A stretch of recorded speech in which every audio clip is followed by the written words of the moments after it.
what a Trump 2.0 administration looks like. He obviously has the experience of having served as commander-in-chief, but the world is very different than it was 4 years ago. Yeah, and I mean, I think it starts here at home.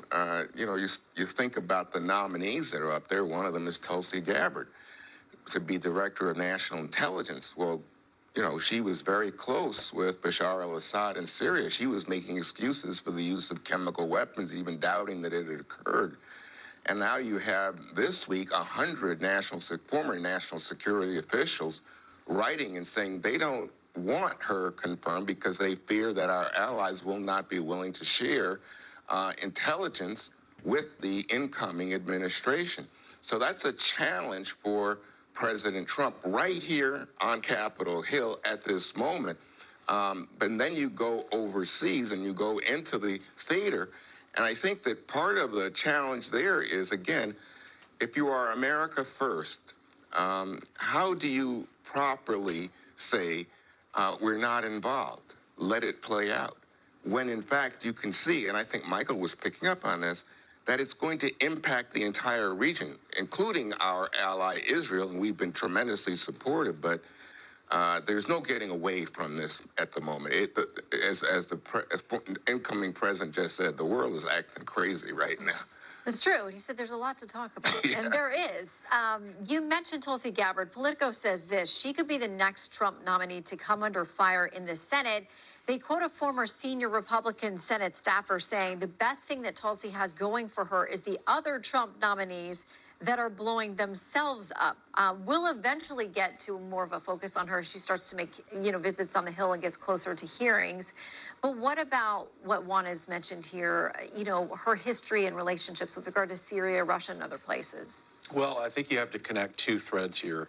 First of all, the people who say that we must be involved in Syria largely would be the same crowd who've told us that interventionism, this adventurism that comes from neoconservatism, needs to continue. It's the same people who are in the Senate saying that we can't have Tulsi Gabbard, we can't have Pete Hegseth. 675 military leaders, Shannon, just since Thursday, have signed a letter that Heritage is leading defending Pete Hegseth. I think you'll see the same sort of defense of Ms. Gabbard, who's an excellent selection. This is the point.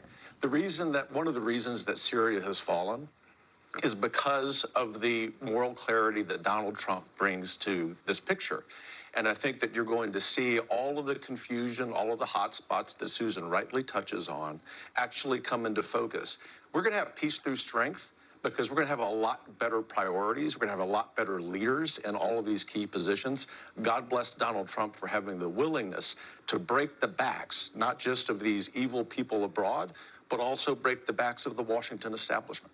Don't you think that Joe Biden deserves a little credit for taking on Russia, for taking on Iran, and in fact, strongly backing Israel to the point that Iran is now in decline, unable to support Assad, Russia's in decline, its troops suffering tremendous losses, but that is fantasy land. Okay, I just think he's been the president for the last 4 years, and we've seen our enemies decline, and a lot of this is now going to, by the way, go to Trump. I travel the world for my job, and what I hear constantly from heads of state, from ambassadors, is that we want moral clarity from the President of the United States. Right. There is no way in the world, with all due respect, my friend, that Joe Biden offers moral clarity.